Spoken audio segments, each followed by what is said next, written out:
La noche del 14 de octubre de 1879, Querétaro parecía detenido en un silencio antiguo, como si el aire mismo hubiera pactado con las sombras para no delatar lo que sucedía en aquella mansión al borde del camino real.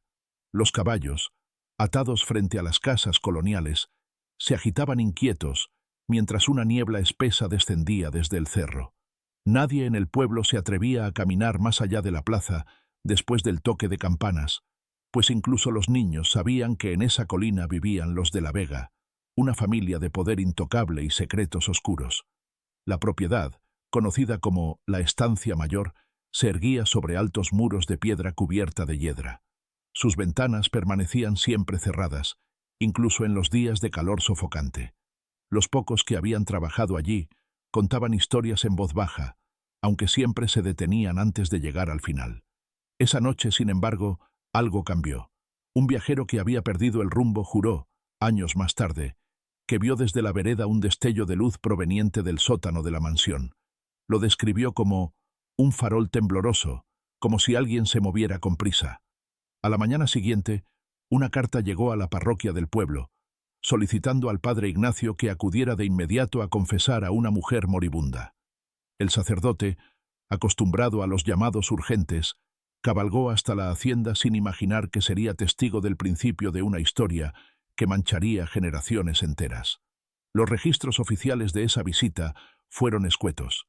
Se administró extremaunción a la señora Isabela de la Vega, edad aproximada 38 años. Falleció a las 6:17. Causa probable: fiebre puerperal. Sin embargo, la libreta personal del padre Ignacio, descubierta casi un siglo después en los archivos de la diócesis, ofrece un relato inquietante. Encontré a la señora en un cuarto oscuro. Pedía perdón entre delirios, nombraba a alguien llamado Tomás y murmuraba sobre el niño que no debía existir. El olor a humedad y encierro era insoportable.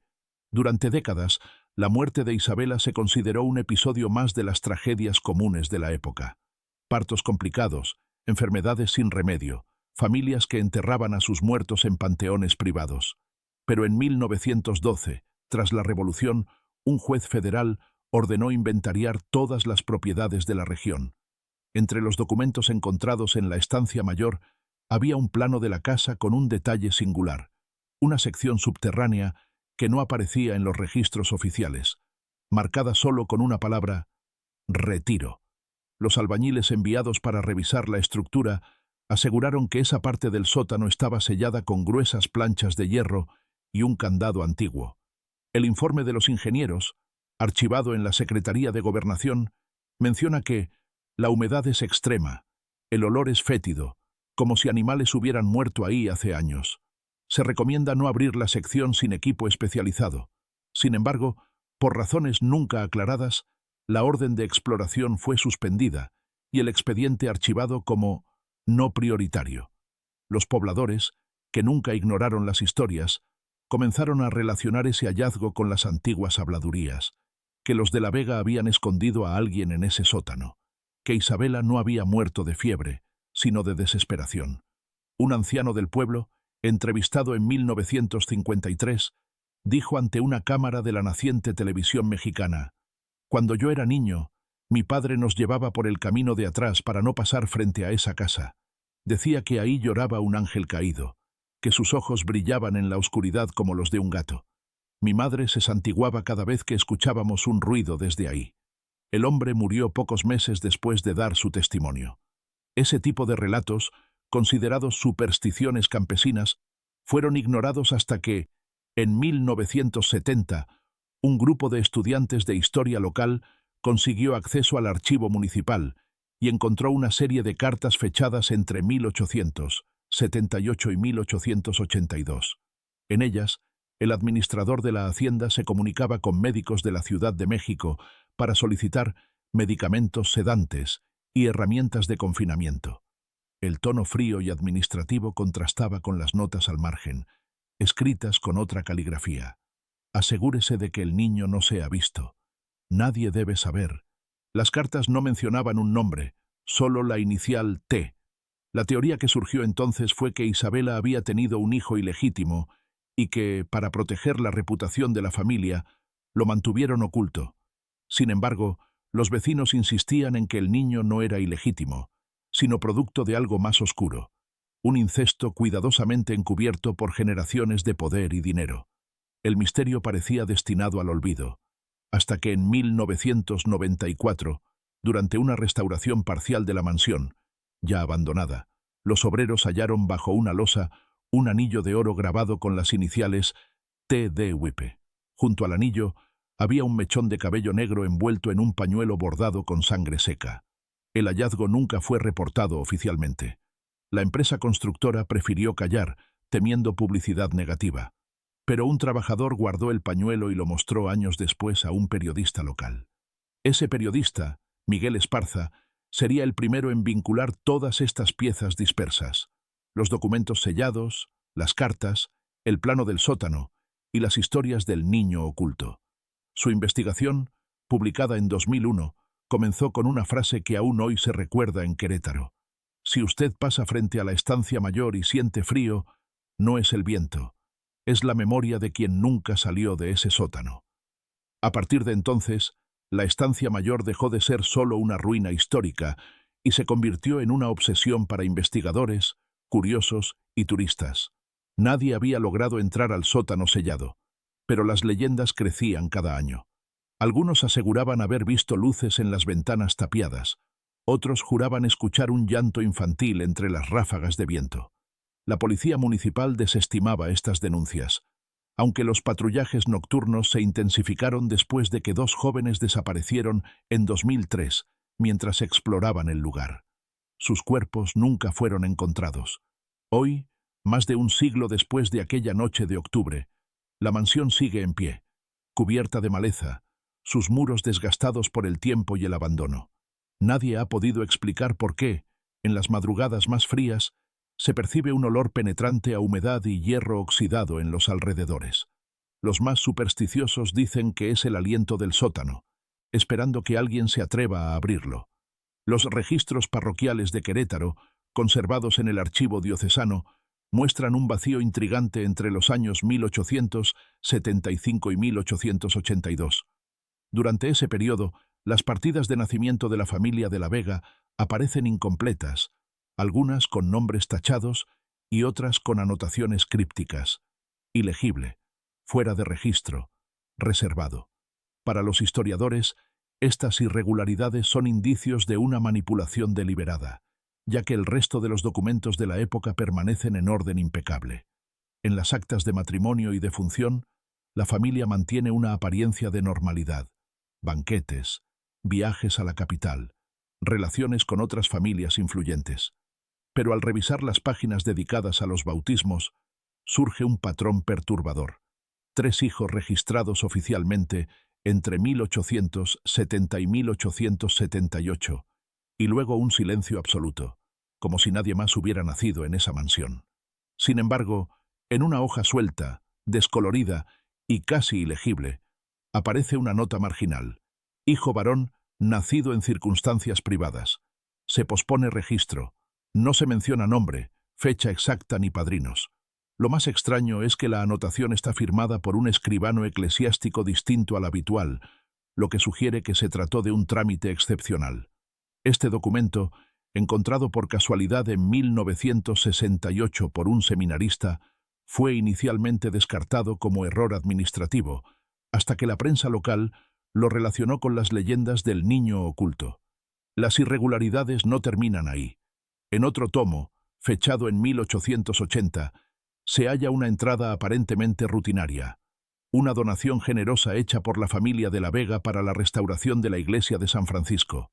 La donación, equivalente al valor de varias propiedades rurales, iba acompañada de una condición escrita a mano: se agradece discreción respecto a los registros familiares.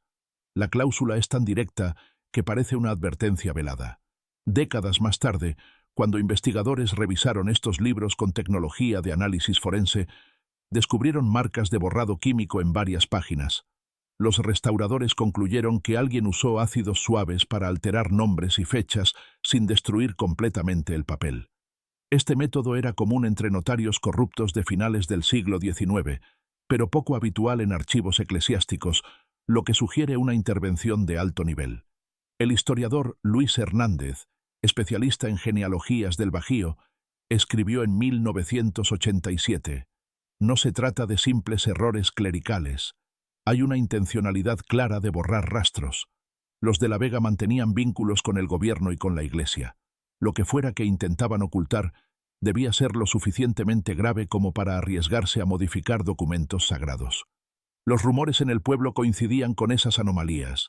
Algunos ancianos recordaban que Isabela, antes de su muerte, había dejado de aparecer en misa y vivía recluida en la mansión. Otros aseguraban que la veían pasear al atardecer con un niño cubierto con mantas, cuya cara nunca se dejaba ver. En una carta anónima enviada al periódico El Universal en 1935, un supuesto exmayordomo escribió: «El niño no hablaba. Lo llevaban siempre en brazos, aunque tenía edad para caminar. Decían que era enfermizo, pero yo vi sus ojos. Tenían algo extraño. No quiero recordar más». Este tipo de testimonios alimentó décadas de especulación. En los años 50, una serie de periodistas amateurs intentó construir el árbol genealógico de los de la Vega. Descubrieron que Isabela había crecido en el mismo ambiente cerrado de la alta sociedad queretana, rodeada de primos y tíos que se casaban entre sí para conservar tierras y apellidos. Su matrimonio con Tomás de la Vega, su primo hermano, consolidó el poder de ambas ramas familiares, pero también sembró sospechas de prácticas endogámicas. El árbol genealógico revela un patrón inquietante: generaciones de matrimonios entre parientes cercanos, con varios hijos muertos al nacer o fallecidos antes de cumplir 5 años. Estos datos, obtenidos de actas notariales y registros funerarios, sugieren una línea de herencia marcada por enfermedades genéticas. Aún así, nada explica el nivel de secreto que rodeaba al niño nacido en 1879. En 1972, cuando el archivo parroquial fue digitalizado, algunos voluntarios descubrieron un documento inédito: una carta del obispo de Querétaro dirigida al Arzobispado de México, fechada en 1881. El texto, escrito en tono solemne, pedía orientación espiritual sobre un caso delicado que involucra sangre inocente. Aunque no menciona nombres, la fecha coincide con el año en que la familia de la Vega cerró la mansión al público y despidió a la mayoría de sus sirvientes. El arzobispado nunca respondió oficialmente, y el documento fue archivado sin más comentarios. Este hallazgo inspiró una tesis universitaria en 1990 que intentó reconstruir el contexto histórico: la posguerra de Reforma, el poder de las familias criollas y la corrupción en las estructuras eclesiásticas. La autora concluyó que el caso de la Vega no era aislado, sino parte de un patrón en el que las élites rurales ocultaban nacimientos inconvenientes para proteger su reputación. Sin embargo, incluso ella admitió que este expediente tenía un nivel de secretismo inusual. He revisado decenas de casos similares, pero ninguno muestra esta red de silencios deliberados, pagos a la Iglesia y alteraciones químicas en los registros. Los rumores se intensificaron con la llegada de investigadores extranjeros. En 2005, un equipo de genealogistas franceses visitó Querétaro tras encontrar referencias a los de la Vega en documentos coloniales. Durante su estancia, entrevistaron a descendientes de sirvientes de la época. Una mujer de 87 años relató una historia transmitida por su abuela. Decían que la señora Isabela parió un niño que lloraba de noche como si le doliera el alma. Nunca lo dejaban salir al sol. Cuando murió la señora, lo bajaron al sótano y ahí se quedó. Decían que crecía como una sombra. Esa frase, crecía como una sombra, se convirtió en titular de varios artículos sensacionalistas. Sin embargo, los académicos que estudiaron el caso reconocen que las pruebas documentales, aunque fragmentadas, apuntan a una verdad incómoda: el niño existió, y su existencia fue sistemáticamente borrada de la historia oficial. Hoy, en los archivos de Querétaro, esas páginas manchadas de ácido están resguardadas en vitrinas especiales. Los visitantes pueden ver las marcas de borrado y las anotaciones marginales, testigos mudos de una conspiración familiar que se extendió durante décadas. Cada documento parece susurrar que, detrás de cada tachadura, había algo más que vergüenza. Había miedo. Los testimonios de los antiguos sirvientes de la estancia mayor constituyen uno de los pocos rastros vivos de lo que realmente ocurrió tras los muros de la mansión. Entre 1890 y 1920, varios empleados fueron interrogados en distintos contextos, algunos durante juicios de herencias, otros por periodistas que buscaban historias macabras. Ninguno habló abiertamente mientras la familia de la Vega conservaba poder. Sus relatos salieron a la luz solo décadas más tarde, cuando la hacienda ya estaba en ruinas. La mayoría de ellos coincidía en ciertos detalles: un llanto infantil que atravesaba las paredes, órdenes estrictas de no acercarse a una puerta específica del sótano, y la presencia constante de guardias armados en una residencia que supuestamente solo albergaba a una familia de 5 miembros. Una de las declaraciones más impactantes fue la de Carmen Ruiz, cocinera en la mansión entre 1878 y 1884. Su testimonio fue grabado en 1932 por un periodista del Diario de Querétaro y conservado en cilindros de cera. Con voz temblorosa, Carmen relató: «La señora Isabela me pidió leche tibia cada madrugada. Decía que era para su hijo. Nunca lo vi de cerca. Solo escuchaba su llanto, pero no era como el de otros niños. Parecía un gemido largo, como si viniera de un animal herido. Una noche llevé la bandeja y la puerta estaba entreabierta. Vi algo, no sé cómo explicarlo. Solo recuerdo unos ojos enormes brillando en la oscuridad. Corrí, y nunca volví a mirar». El periodista que la entrevistó anotó en su libreta: «Carmen parece traumatizada, llora al recordar. No puedo asegurar si exagera por el paso de los años, pero su miedo es genuino». Poco después, Carmen falleció, y su testimonio quedó olvidado hasta que los cilindros fueron digitalizados en 1998.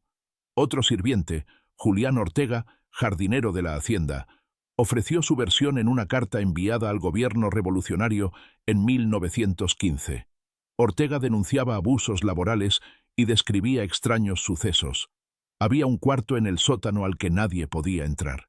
Siempre estaba cerrado con candados.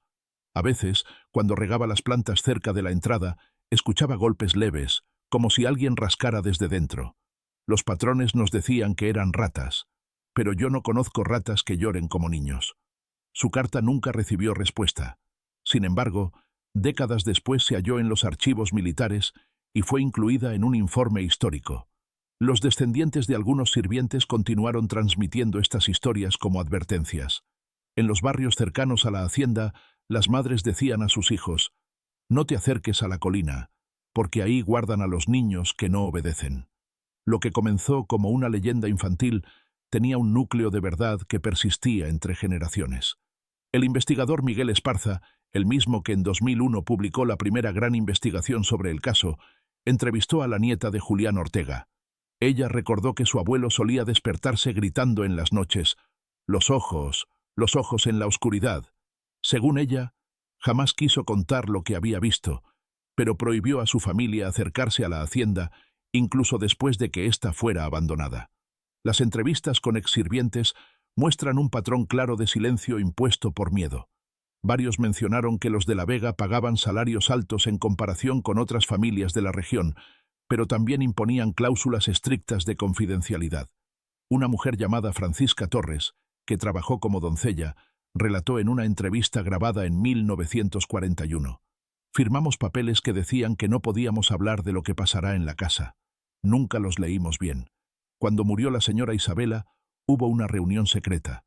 Nos dijeron que si hablábamos, nos harían desaparecer». El tono de sus palabras era tan serio que los periodistas comenzaron a sospechar que detrás de las amenazas había un poder real. No era raro en aquella época que familias adineradas controlaran a la policía local y sobornaran a funcionarios. Aún así, resulta llamativo que tantos empleados mantuvieran silencio absoluto por décadas, incluso después de la Revolución, cuando el poder de los de la Vega comenzó a desmoronarse. Una pieza clave en la reconstrucción de estos relatos fue hallada en una bodega de San Juan del Río en 1980. Un cuaderno con la etiqueta «Libro de Inventario 1882». En sus páginas, además de la lista de muebles y propiedades, había una sección peculiar titulada «Personal restringido». Allí aparecían nombres de trabajadores con símbolos rojos a un lado, acompañados de la palabra «silencio». Se presume que eran los empleados autorizados a acercarse al área del sótano, aunque ninguno de ellos dejó testimonio conocido. Algunos investigadores sostienen que esta estrategia de control se extendió incluso a las familias de los sirvientes. Existen relatos de niños que desaparecieron en el pueblo sin explicación y que, según rumores, fueron ofrecidos como compañía para el niño del sótano.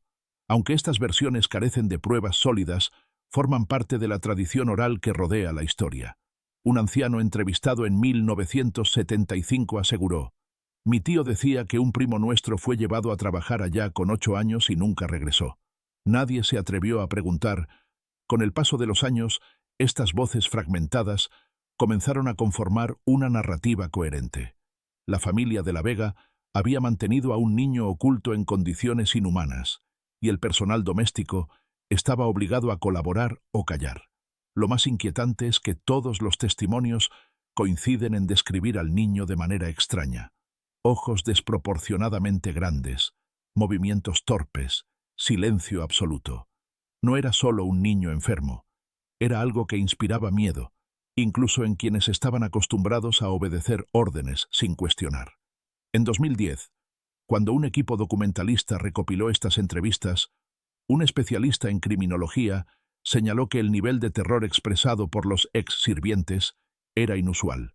He estudiado casos de abuso y confinamiento, pero nunca vi tanto miedo persistente a lo largo de generaciones. Aquí hay más que simple maltrato. Hay una especie de culto al secreto. Así, los testimonios no solo revelan lo que ocurrió, sino también la maquinaria de silencio que permitió que el misterio del niño permaneciera oculto durante más de un siglo. Los planos antiguos de la estancia mayor, encontrados en 1912 durante el inventario ordenado por el juez federal, mostraban claramente una sección subterránea marcada con el nombre Retiro. Sin embargo, cuando el equipo de ingenieros inspeccionó la casa, descubrió que aquella parte del sótano no solo estaba cerrada, sino reforzada con gruesas planchas de hierro y una puerta que parecía haber sido instalada con fines militares. Los testigos describieron un olor penetrante a humedad mezclado con un toque metálico, como si el aire mismo hubiera estado encerrado por décadas. El jefe de la inspección, ingeniero Roberto Ríos, escribió en su informe: «No se recomienda abrir este acceso sin equipo especializado. El ambiente es insalubre y la estructura parece diseñada para evitar tanto la entrada como la salida». La puerta, según el croquis, tenía 3 cerraduras distintas, y alrededor de ella se encontraban marcas en el piso que parecían arañazos profundos, como si se hubieran movido muebles pesados para bloquearla. Los obreros que acompañaban a Ríos juraron que al golpear suavemente la puerta, escucharon un eco hueco, señal de que detrás había más espacio de lo que el plano sugería. Uno de ellos, entrevistado en 1964, relató que incluso sintió vibraciones, como si hubiera corriente de aire detrás. Sin embargo, nadie se atrevió a forzar el acceso. El misterio del sótano sellado se convirtió en tema de especulación inmediata entre los curiosos del pueblo. Con el paso de los años, la familia de la Vega negó reiteradamente que existiera algún cuarto oculto, argumentando que los planos eran errores de archivo. Pero las leyendas crecían, especialmente porque cada generación de la familia reforzaba aún más la seguridad de la mansión. A inicios del siglo XX, los vecinos notaban que carpinteros y herreros trabajaban en la casa por semanas enteras, siempre alrededor del sótano, y nunca explicaban qué hacían. En 1937, un grupo de estudiantes de arquitectura de la Universidad Nacional Autónoma de México viajó a Querétaro para documentar casonas coloniales. Uno de ellos, Ernesto Salazar, se obsesionó con el caso y logró colarse a la propiedad con ayuda de un guardia sobornado. Su diario, encontrado entre sus pertenencias tras su muerte, describe el hallazgo con precisión.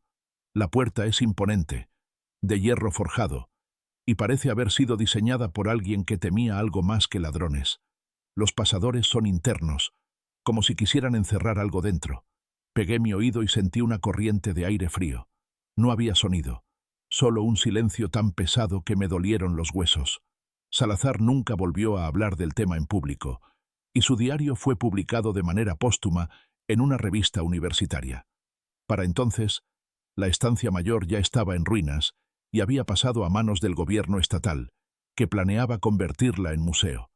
Los arquitectos que evaluaron el proyecto confirmaron que existía una cámara subterránea no registrada, pero alegaron falta de presupuesto para investigarla. Oficialmente, la restauración se suspendió por motivos estructurales. Durante la década de 1960, cazadores de tesoros y exploradores urbanos comenzaron a infiltrarse en la mansión abandonada. Varios aseguraron que el sótano estaba protegido por trampas antiguas, escalones falsos, vigas sueltas, clavos oxidados. Uno de estos exploradores, conocido como el Güero Martínez, afirmó en una entrevista: «Llegué hasta la puerta, pero al tocarla sentí que alguien respiraba detrás. Era como si el metal estuviera tibio, vivo. Salí corriendo y no volví». Su testimonio, aunque ridiculizado en la prensa, alimentó la mitología del lugar. A finales de los años 70, la policía estatal decidió tapiar todas las entradas al sótano para evitar accidentes. Las fotografías de esa intervención muestran a agentes posando frente a una puerta metálica con 3 candados oxidados. La prensa de la época mencionó que uno de los policías se desmayó durante la operación. Su compañero declaró más tarde que el hombre dijo haber escuchado un llanto antes de perder el conocimiento. Ninguna autoridad confirmó el incidente, pero desde entonces el sótano fue considerado un lugar maldito. Los arqueólogos que visitaron la mansión en 1992 notaron que las paredes cercanas al acceso estaban cubiertas de extraños símbolos grabados en relieve. Algunos parecían simples iniciales, otros signos geométricos imposibles de identificar. El antropólogo Enrique Beltrán especuló que estos símbolos eran marcas hechas por los mismos trabajadores que construyeron el sótano, tal vez como advertencias. En muchas culturas, escribió Beltrán, los obreros dejaban mensajes ocultos en las estructuras que percibían como peligrosas. Estos símbolos parecen tener un patrón deliberado, como si quisieran mantener algo contenido. En 2007, un equipo privado de exploradores, financiado por un canal de televisión, intentó abrir la puerta. Lograron remover 2 candados, pero el tercero estaba soldado. El proyecto fue cancelado tras un accidente. Uno de los camarógrafos cayó por una escalera podrida y sufrió una fractura grave.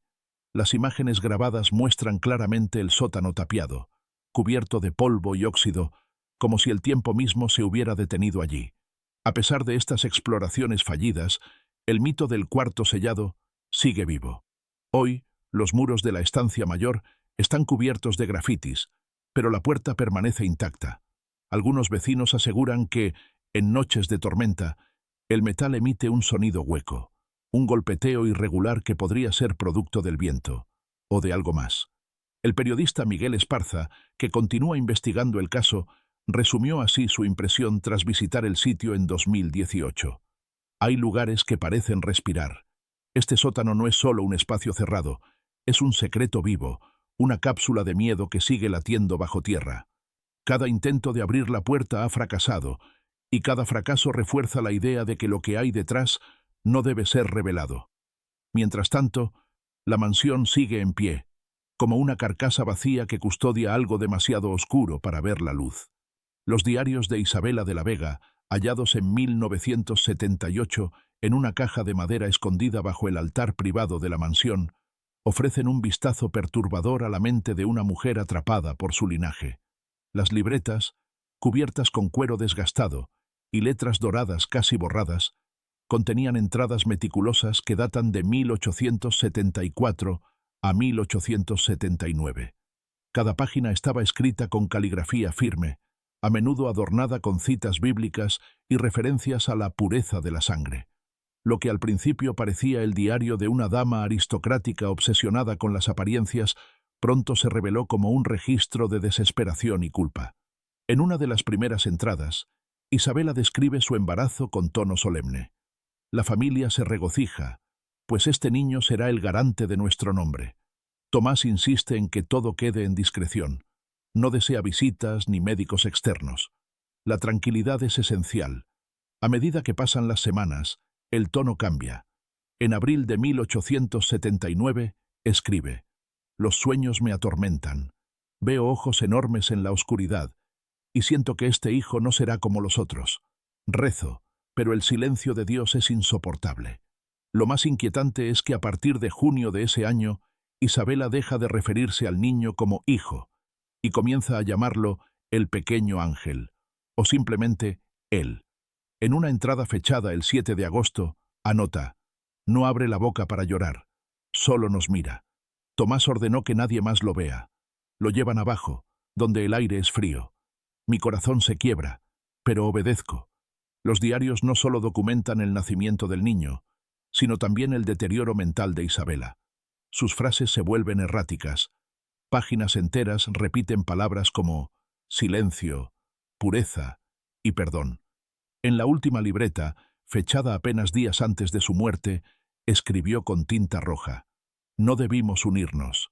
El precio es su llanto eterno, que nunca vea el sol. Este fragmento es citado constantemente por los investigadores como prueba de que la relación entre Isabela y Tomás era más que un matrimonio arreglado. Las notas sugieren un vínculo incestuoso, una tradición de la familia para preservar su linaje. El hallazgo de los diarios fue inicialmente mantenido en secreto por el gobierno estatal. La caja fue encontrada durante una restauración parcial de la capilla privada, y los documentos fueron enviados al archivo histórico sin anuncio público. No fue hasta 1985 que un empleado anónimo filtró algunas páginas a un periodista, lo que generó una ola de interés mediático.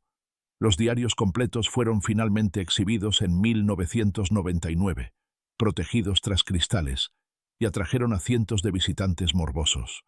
El psicólogo forense Álvaro Pacheco, quien analizó los escritos, concluyó que Isabela sufría de trastorno obsesivo-compulsivo y depresión severa, agravada por una presión familiar asfixiante.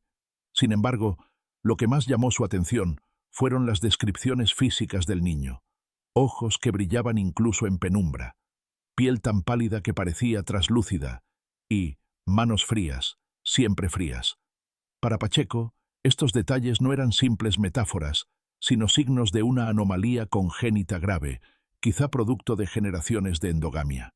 Las páginas también revelan que Isabela sentía una mezcla de amor y terror hacia su hijo. En una carta que nunca envió, dirigida a una amiga de la infancia, escribió: rezo para que Dios me lo arrebate. Su mirada me sigue incluso cuando duermo. No sé si es un niño o un espejo de nuestros pecados. Este documento, con manchas de lágrimas visibles en el papel, es considerado uno de los más impactantes. Tras la publicación de los diarios, varios investigadores intentaron rastrear antecedentes médicos de la familia, pero se encontraron con archivos destruidos o inaccesibles. Curiosamente, los registros notariales muestran que Tomás de la Vega realizó donaciones generosas a hospitales y órdenes religiosas en la Ciudad de México en los años posteriores al nacimiento del niño. Ningún documento menciona directamente al hijo, pero todo apunta a que su existencia era un secreto de familia cuidadosamente mantenido con dinero e influencia. La historiadora Teresa Gómez argumenta que los diarios son más que confesiones personales. Son un reflejo del poder opresivo de la aristocracia queretana del siglo XIX. Isabela vivía en una jaula dorada, escribió en su libro de 2003. El sótano donde encerraron al niño no era solo un espacio físico, era el símbolo de una sociedad que prefería ocultar sus monstruos antes que enfrentarlos. Hoy en día, quienes visitan la exposición de los diarios describen una sensación de inquietud difícil de explicar. Los documentos están protegidos tras cristales antibalas, pero muchos aseguran percibir un aroma leve a humedad y flores marchitas al acercarse. Algunos incluso creen escuchar susurros, como si Isabela aún murmurara desde el más allá sus plegarias de perdón. El hallazgo de estas libretas cambió el rumbo de la investigación sobre la estancia mayor. Lo que antes era una leyenda se convirtió en un caso histórico documentado. Sin embargo, los diarios también dejaron más preguntas que respuestas. ¿Qué pasó con el niño tras la muerte de su madre? ¿Por qué nadie lo registró oficialmente? ¿Y qué motivó a Tomás a reforzar la mansión como una fortaleza? Ninguna de esas preguntas ha encontrado respuesta definitiva, pero los diarios siguen siendo la clave principal para descifrar el misterio. A medida que los años pasan, estas páginas, frágiles y amarillentas, se han convertido en un santuario del horror histórico. Investigadores y turistas las miran con fascinación morbosa, conscientes de que, detrás de cada palabra escrita por Isabela, hay un eco de sufrimiento que nunca se apagó. En un archivo olvidado del Hospital Civil de Querétaro, cubierto de polvo y humedad, un acta médica fechada el 3 de diciembre de 1881 ofrece una visión escalofriante de aquel niño cuya existencia fue sistemáticamente borrada. El documento, escrito con pluma de hierro y letra apresurada, no menciona nombre alguno, solo una inicial, T. En la parte superior, un sello borroso indica que se trataba de un informe confidencial, solicitado directamente por Tomás de la Vega. El autor, identificado como el doctor Ernesto Llamas, describe en términos clínicos fríos una serie de anomalías físicas y psicológicas. Paciente masculino de 2 años, tez pálida extrema, cabello escaso, ojos prominentes de color indefinido, ausencia de lenguaje, movimientos limitados, reacción mínima a estímulos externos, temperatura corporal inferior a la media, pulsaciones irregulares. El informe, sin embargo, tiene añadidos escritos a mano que revelan inquietud. Los reflejos son anormales. La mirada fija y penetrante me incomoda. Sugiero observación continua. Estas palabras, escritas al margen, parecen romper la barrera de la objetividad médica, dejando entrever el desconcierto del propio doctor. Lo más perturbador es el apartado final, donde Llamas recomienda aislamiento total para preservar el bienestar de la familia. Esa frase es la única que aparece subrayada con tinta roja. Este documento permaneció oculto durante más de un siglo, hasta que en 1991 una investigadora llamada Alicia Revueltas, especializada en historia médica, lo halló en una carpeta sin clasificar mientras trabajaba en la digitalización de archivos hospitalarios. Su hallazgo generó un breve escándalo académico, pero rápidamente fue silenciado. Revueltas recibió amenazas anónimas y abandonó su investigación. En una entrevista concedida antes de retirarse, afirmó: «He estudiado casos de enfermedades congénitas, pero esto es distinto. Es como si el niño fuera una pieza de una obsesión familiar, no un paciente. Hay un aire de ritual en todo el documento. Los archivos médicos también contienen una receta extraña, firmada por el mismo doctor Llamas, que solicita una mezcla de láudano, cloroformo y extracto de amapola para tranquilizar al sujeto. Esta combinación era peligrosa incluso para adultos, lo que hace pensar que el niño vivía sedado gran parte del tiempo. De hecho, los testimonios de los sirvientes confirman que rara vez lloraba. Algunos aseguraban que su respiración era tan suave que parecía muerto. En 2008, un equipo interdisciplinario examinó este documento y concluyó que el niño presentaba signos de síndrome genético grave, posiblemente resultado de varias generaciones de endogamia. Sin embargo, el misterio de sus ojos, descritos en múltiples fuentes como enormes, reflectantes y de color cambiante, sigue sin explicación. Un oftalmólogo consultado por el equipo especuló que podría tratarse de una malformación conocida como coloboma, aunque admitió que la descripción suena más a superstición que a diagnóstico. Lo más inquietante de este expediente médico es la ausencia de seguimiento. No hay registros posteriores de consultas, tratamientos o evolución del paciente. Es como si, después de esa fecha, el niño hubiera dejado de existir para el mundo oficial. Sin embargo, las cartas del administrador de la Hacienda, descubiertas en paralelo, demuestran que el niño seguía vivo y que se invertían grandes sumas de dinero para mantenerlo oculto. El médico Llamas desapareció de la escena poco después. En los archivos notariales se encontró su acta de defunción, fechada en 1884, fiebre tifoidea como causa de muerte. Sin embargo, algunos investigadores creen que su muerte fue sospechosa. Llamas había comentado a colegas que trabajaba en un caso que podría arruinar a una familia poderosa. Su entierro fue rápido, sin autopsia, y sus pertenencias fueron confiscadas por orden judicial. Un hallazgo adicional refuerza esta teoría. Una carta enviada por Llamas a un colega en Guadalajara, fechada una semana antes de su muerte. En ella escribió: «He visto algo que no debería existir. Rezo para que el Señor me guíe, pues siento que mi vida corre peligro. No sé si este niño es un enfermo o un castigo divino». La carta nunca llegó a su destinatario y fue hallada en los archivos de la Policía Estatal casi un siglo después. El caso del doctor Llamas es uno de los muchos hilos sueltos que rodean la historia de la Estancia Mayor. Su desaparición, el informe clínico incompleto y las recetas peligrosas sugieren que el niño no solo era considerado un secreto vergonzoso, sino una amenaza. De hecho, en los márgenes de una de las páginas se lee: si alguien pregunta, el niño murió. No dar más detalles. La caligrafía no coincide con la de Llamas, lo que indica que otro miembro de la familia o un funcionario añadió esa orden. Para los investigadores contemporáneos, este documento es una pieza clave, pues conecta las leyendas locales con evidencia científica. La frialdad con que se describe al niño contrasta con el miedo palpable en los testimonios. La historiadora médica Revueltas resumió así su análisis final. No importa qué enfermedad tuviera, lo que aterra es cómo lo convirtieron en un fantasma en vida.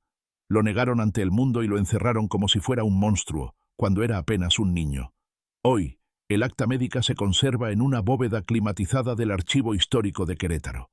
Pocas personas han podido verla directamente, pero las fotografías digitalizadas circulan entre investigadores. Algunos afirman que, al observar de cerca la firma del doctor, se nota una línea temblorosa, como si su mano hubiera dudado al escribir. Para quienes estudian el caso, ese temblor es el reflejo perfecto de lo que sintió cualquiera que estuvo cerca del niño. Miedo profundo, instintivo, imposible de racionalizar. La noche del incendio que casi destruyó la Estancia Mayor en 1893 es para muchos el punto de inflexión en la historia de la familia de la Vega. Hasta entonces, los rumores sobre el niño oculto eran susurros confinados a las cocinas y establos del pueblo. Después del siniestro, se convirtieron en leyenda. Según los periódicos de la época, el fuego comenzó cerca de la medianoche del 12 de noviembre. Los vecinos aseguraron haber visto un resplandor rojizo detrás de los altos muros, seguido de gritos ahogados y el repicar desesperado de una campana privada. La primera patrulla llegó a la hacienda 2 horas después, cuando las llamas ya devoraban el ala este y el humo cubría la ciudad como una mortaja. El reporte oficial del Cuerpo de Bomberos de Querétaro, escrito a mano y conservado en el archivo municipal, indica que la causa fue una lámpara de aceite mal colocada en la capilla privada. Sin embargo, varios testigos declararon que escucharon una explosión previa, como si algo hubiera estallado en el sótano. Uno de ellos, el carretero Manuel Téllez, relató a un periodista: no fue un incendio normal. El aire olía raro, como a metal quemado, y había un ruido debajo de la tierra, un rugido bajo que no era del fuego. Su declaración fue considerada fantasiosa, pero quedó registrada en una nota marginal. El fuego avanzó con rapidez inusual. Las crónicas hablan de llamas verdes y azules, un fenómeno atribuido a los productos químicos almacenados en la casa. Las paredes de adobe y piedra resistieron, pero los interiores quedaron carbonizados.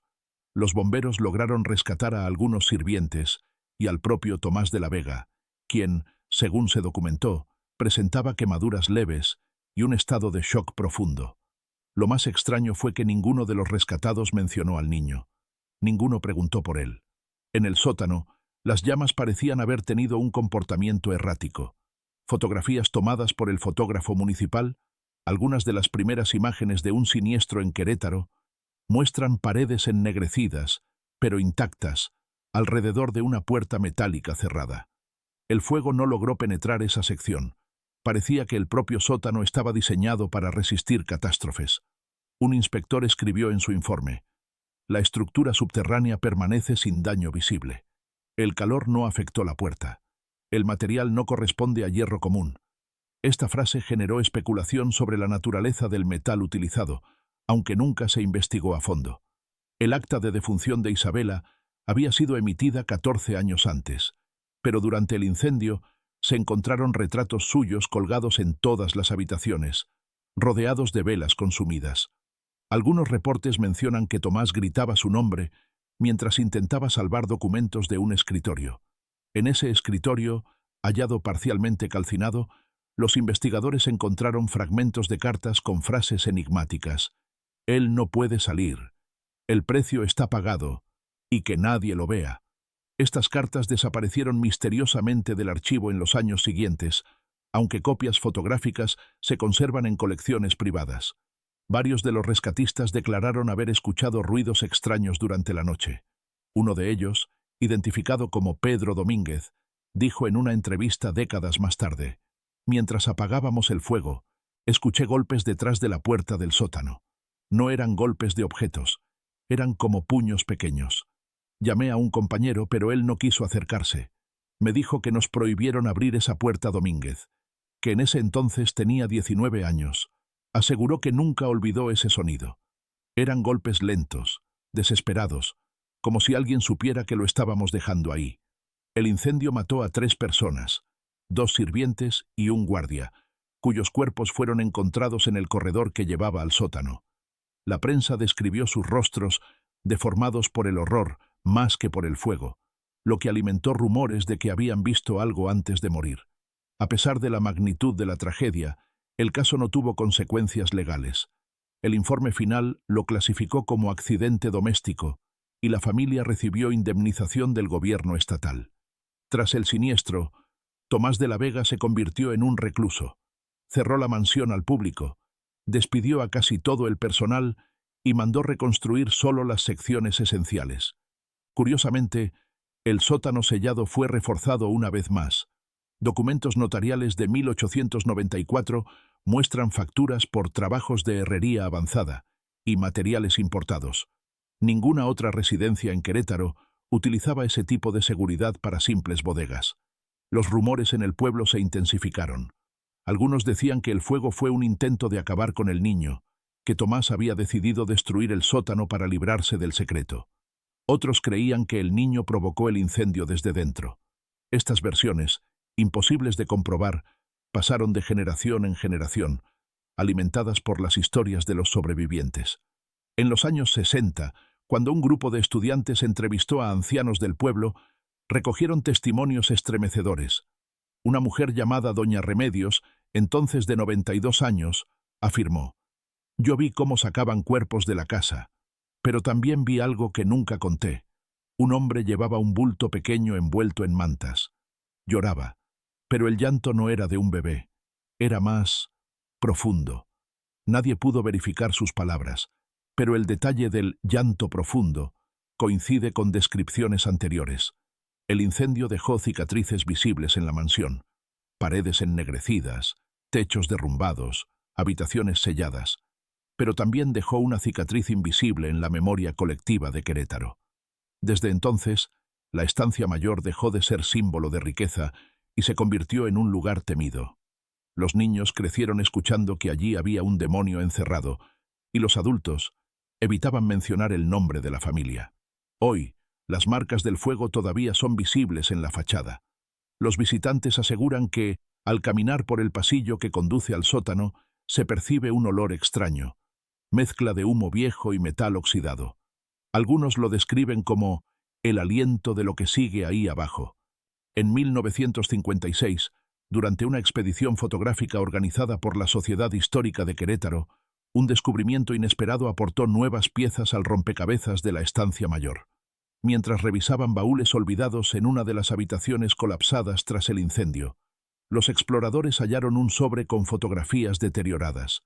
Estaban pegadas a hojas de cartulina negra, amarillentas por el tiempo, y cada imagen estaba acompañada de notas escritas a mano con tinta desvanecida. La mayoría mostraba escenas cotidianas de la familia de la Vega: banquetes, viajes a la Ciudad de México, retratos solemnes de Isabela y Tomás. Pero entre esas imágenes, escondidas en la parte posterior del álbum, había una serie de fotografías inquietantes. La primera mostraba a un niño sentado en una silla alta, vestido con ropa de encaje, la cara vuelta hacia una pared. El ángulo hacía imposible distinguir sus rasgos, pero lo que llamaba la atención era la sombra proyectada en el muro. Una figura desproporcionada, con cabeza grande y cuello delgado.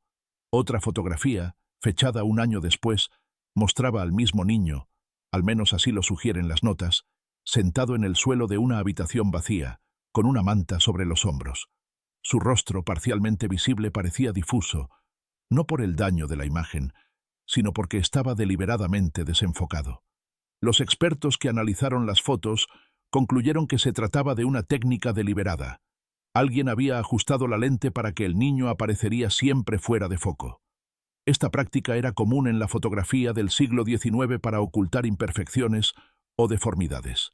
Sin embargo, lo más inquietante eran sus ojos. Incluso en las imágenes borrosas, brillaban con un resplandor extraño, producto del reflejo de la luz sobre pupilas anormalmente dilatadas. Junto a las fotografías había cartas escritas por un hombre identificado como A.F., probablemente el fotógrafo de la familia. En una de ellas, dirigida a Tomás, se lee: «Las imágenes han sido tomadas según su solicitud. Ningún rostro será reconocido. Recomiendo mantener al sujeto en penumbra».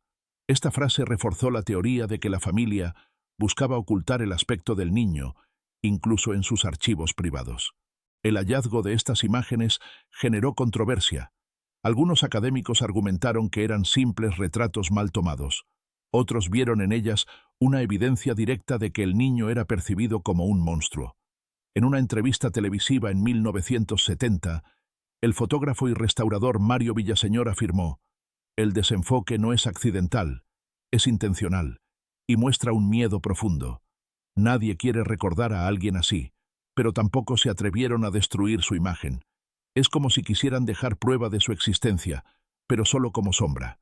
En 1982, el Archivo Histórico de Querétaro exhibió estas fotografías en una muestra llamada «Sombras de la Hacienda». Los visitantes salían perturbados. Varios comentaron que, al mirar las imágenes de cerca, sentían una presencia extraña, como si el niño aún los observara desde la penumbra. Un guardia de seguridad del museo aseguró que, cada noche, encontraba las fotos ligeramente movidas, aunque estaban bajo vidrio sellado. El museo nunca confirmó oficialmente estos hechos, pero el rumor se extendió y atrajo a curiosos de todo el país. El análisis forense digital realizado en 2005 reveló detalles adicionales. Detrás del niño, en una de las fotos, hay un objeto metálico que parece parte de la estructura del sótano. Las marcas en la pared coinciden con los planos de Retiro, el cuarto sellado. Esto sugiere que las imágenes fueron tomadas allí mismo, confirmando que el niño vivía en el sótano desde una edad temprana. Otro detalle que pasó desapercibido durante décadas fue descubierto gracias a la tecnología infrarroja. Sobre una de las mantas que cubrían al niño había un bordado con las iniciales TDV, las mismas encontradas en el anillo hallado por obreros en 1994. Algunos especialistas interpretan estas imágenes como una evidencia de que el niño era objeto de estudio o documentación más que de cuidado. El historiador fotográfico Daniel Cortés comentó: «Estas fotos tienen el estilo clínico de una investigación médica, no de retratos familiares. Muestran un intento de registrar algo excepcional, quizás anómalo, sin intención de mostrar cariño». A pesar del valor histórico de las fotografías, la familia de la Vega nunca reclamó su propiedad. Los descendientes directos, entrevistados en los años 80, negaron conocer la existencia del niño. Uno de ellos declaró en tono cortante: «Mi bisabuelo tuvo muchos enemigos. Todo esto son invenciones para ensuciar nuestro apellido». Sin embargo, los documentos, diarios y ahora las imágenes conforman un cuadro difícil de refutar. El impacto de estas fotografías fue tan grande que inspiró a artistas y escritores locales. Pintores comenzaron a recrear la figura del niño como un espectro con ojos brillantes, mientras que novelistas tejían historias basadas en el mito. Paradójicamente, lo que la familia intentó ocultar durante generaciones se convirtió en una especie de ícono cultural: el niño del silencio. Su imagen, reproducida en murales callejeros, siempre aparece de espaldas o cubierta por sombras, reflejando el enigma que lo rodea. En la actualidad, las fotos originales se conservan en condiciones de alta seguridad. Cada tanto, investigadores solicitan permisos especiales para analizarlas con nuevas tecnologías, con la esperanza de descubrir algún detalle más. Sin embargo, muchos aseguran que cuanto más se observa, más preguntas surgen. ¿Por qué conservar imágenes de alguien que se quería borrar de la historia? ¿Qué motivaba esa obsesión por documentar, pero no mostrar? El periodista Miguel Esparza lo resumió con estas palabras en su libro de 2015. Cada fotografía es un acto de contradicción. No querían que el niño existiera, pero tampoco pudieron negarlo del todo. En cada imagen, Aunque borrosa, late la sombra de un secreto que los de la Vega no lograron enterrar. Las fotos, junto con los diarios y el informe médico, consolidaron la narrativa de que el niño no era solo una vergüenza familiar, era una obsesión que marcó a todos los que lo conocieron, y aunque el sótano sigue sellado, estas imágenes funcionan como ventanas a ese mundo clausurado. Un recordatorio silencioso de lo que la oscuridad puede esconder durante siglos. Los archivos oficiales sobre el caso de la Vega son un laberinto de silencios. Durante décadas, cada intento de acceder a documentos públicos relacionados con la mansión terminaba en callejones sin salida. Expedientes extraviados, hojas arrancadas, notas al margen con órdenes de confidencialidad. El Archivo Municipal de Querétaro conserva un registro fechado en 1902, en el que un funcionario escribió con tinta negra: por orden superior, todos los documentos concernientes a la propiedad conocida como la Estancia Mayor se trasladan a resguardo federal. Acceso restringido. Desde entonces, ese rastro documental desapareció, y lo poco que quedó es un conjunto disperso de cartas y oficios mutilados. El periodista Miguel Esparza logró acceder a copias microfilmadas de varios de estos oficios. En uno de ellos, fechado en 1895, un juez de Querétaro informaba al Ministerio de Gobernación que la familia de la Vega mantiene bajo resguardo privado a un menor con problemas de salud, cuya condición requiere discreción. Lo sorprendente de este documento no es el contenido, sino la firma. Estaba rubricado por un alto funcionario del gobierno de Porfirio Díaz, lo que indica que el caso había escalado a niveles nacionales. Esa intervención explica por qué, durante años, ninguna autoridad local se atrevió a investigar lo que ocurría en la mansión. Más inquietante aún es un memorando interno de la Policía Estatal fechado en 1904. El encabezado reza: clasificación, confidencial, tema, rumores sobre la Estancia Mayor. El informe, redactado en tono seco, menciona testimonios no verificables sobre sonidos extraños provenientes de la hacienda y avistamientos de figuras infantiles en los alrededores. La última línea es la más reveladora. Se ordena silencio absoluto. Difundir desinformación si es necesario. Este tipo de lenguaje muestra una estrategia deliberada para sofocar cualquier investigación. A mediados del siglo XX, con el auge del periodismo independiente, algunos reporteros intentaron romper este muro de secretismo. En 1959, el semanario Crónica de Querétaro publicó un artículo titulado El fantasma del sótano, que acusaba a las autoridades de proteger a la familia de la Vega. El periodista que firmó el reportaje, Fernando Rangel, murió en un accidente automovilístico pocas semanas después. La investigación se cerró sin resultados, pero entre los colegas de Rangel circuló la creencia de que su muerte no fue casualidad. Décadas más tarde, los documentos desclasificados del Archivo General de la Nación confirmaron que había una carpeta etiquetada como Caso Hacienda, de la Vega, confidencial, creada en 1893 tras el incendio. El expediente contenía fotografías del lugar, informes médicos y una lista de nombres, pero más de la mitad de las páginas estaban arrancadas. Las notas marginales sugieren que varios documentos fueron trasladados a un archivo especial, cuyo paradero sigue siendo desconocido. El investigador forense Rodrigo Valdés analizó estas omisiones en 2012. El nivel de censura que rodea este caso es inusual. No se trata solo de proteger a una familia poderosa. Parece que había un interés más profundo en que este niño no existiera para el mundo. Estamos ante un patrón de borrado sistemático de identidad.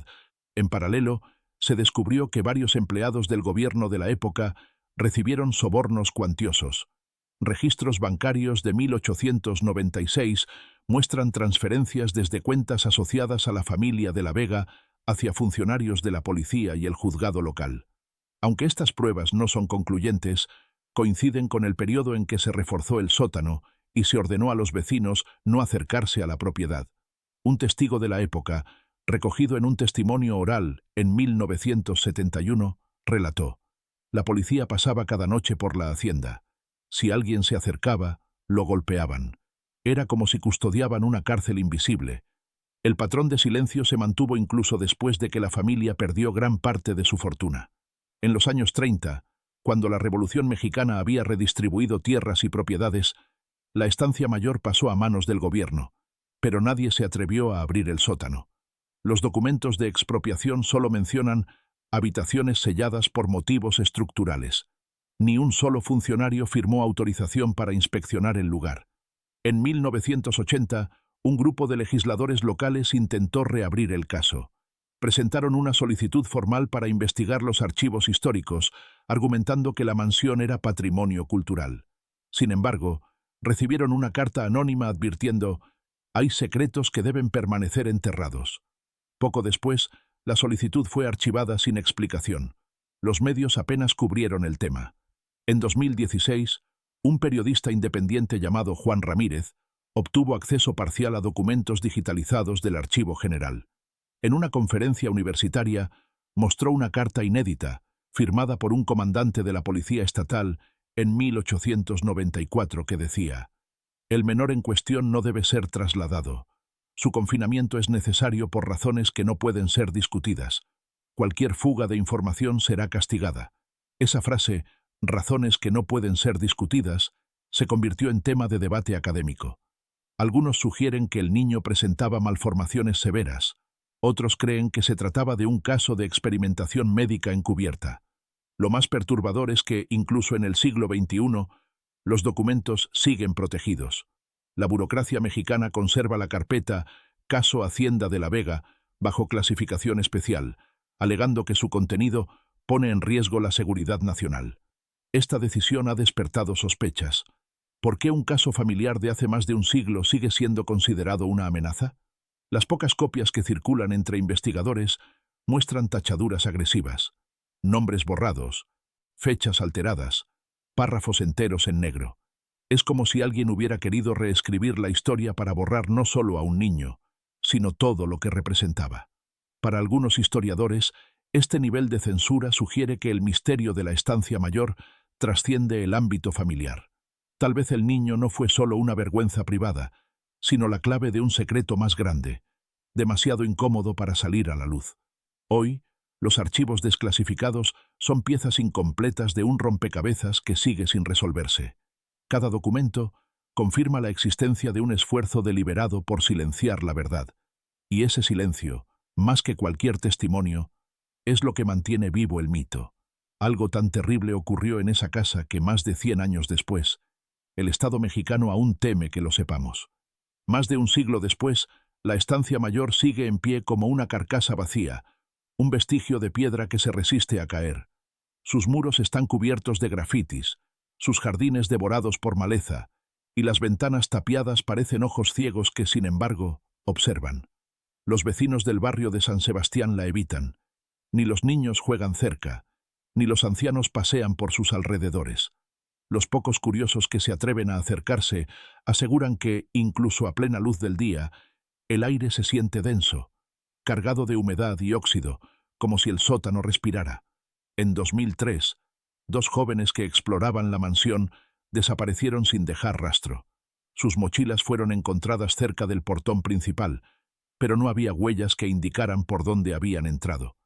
El caso conmocionó a Querétaro, y durante semanas la policía acordonó el lugar. Sin embargo, la investigación se cerró sin resultados. Años después, un oficial retirado confesó a un periodista que los perros rastreadores se negaban a entrar al pasillo que conducía al sótano. Lloraban y se echaban al suelo. «Nunca vi nada igual», declaró en una entrevista grabada en 2011. Ese mismo año, un grupo de investigadores paranormales obtuvo permiso para filmar dentro de la mansión.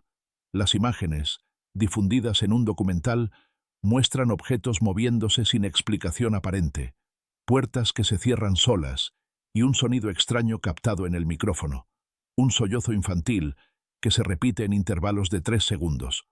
Los técnicos de sonido que analizaron la grabación afirmaron que no había manipulación, aunque la hipótesis oficial es que se trataba del viento.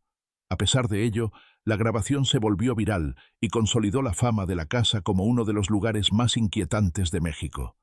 Los vecinos cuentan historias que, aunque parezcan exageradas, siguen patrones inquietantemente consistentes. Varias personas han asegurado ver a un niño sentado junto a una ventana tapiada en el segundo piso, siempre de espaldas. Otros relatan escuchar pasos pequeños en el corredor que conecta con la entrada del sótano.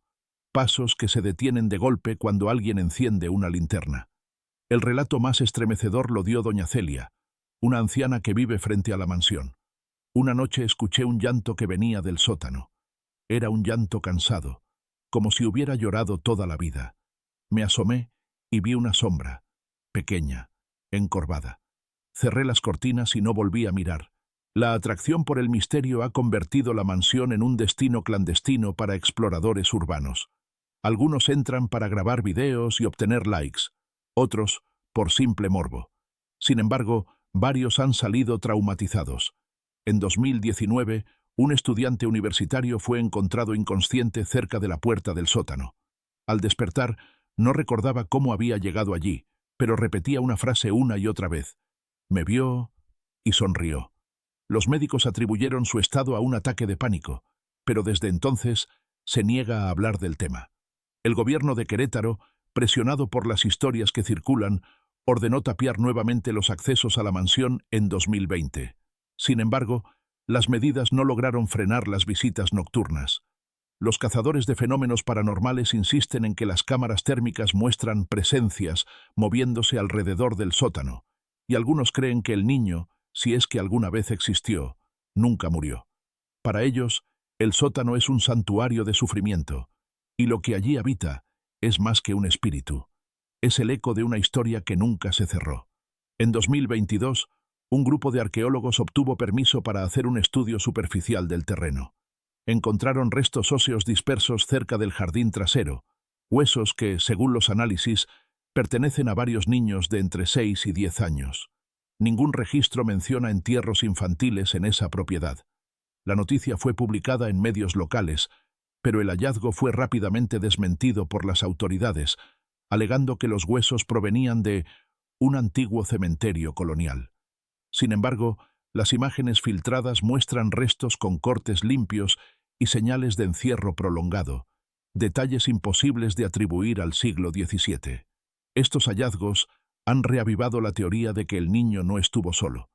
Quizá otros menores fueron llevados allí como compañía o para experimentos médicos. Nadie ha podido confirmar esta hipótesis, pero el descubrimiento de los huesos ha devuelto a la estancia mayor el estatus de enigma nacional. Historiadores, periodistas y curiosos se aglomeran frente al portón oxidado, pero nadie ha logrado abrir la puerta del sótano. El periodista Miguel Esparza, que ha dedicado más de 20 años a investigar el caso, resume así la situación actual. Este no es solo un misterio familiar, es un agujero negro en nuestra historia. La casa sigue aquí, intacta, como si esperara que alguien se atreviera a mirar dentro. Y cada noche, el llanto que dicen escuchar los vecinos nos recuerda que lo que se encierra ahí no ha terminado. En las madrugadas frías, cuando la neblina cubre el barrio de San Sebastián, algunos aseguran escuchar un golpeteo metálico que viene del sótano. 3 golpes, luego silencio, luego otros 3. Nadie sabe si es el viento, algún animal atrapado o algo mucho más antiguo.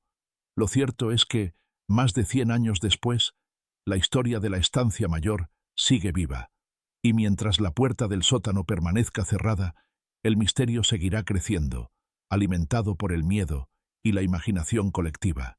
Quizá, algún día, alguien encontrará el valor de romper los candados y entrar, pero hasta entonces, la figura del niño de ojos enormes seguirá acechando en la oscuridad, como una advertencia muda de lo que puede ocurrir cuando el poder y el miedo se unen para encerrar un secreto.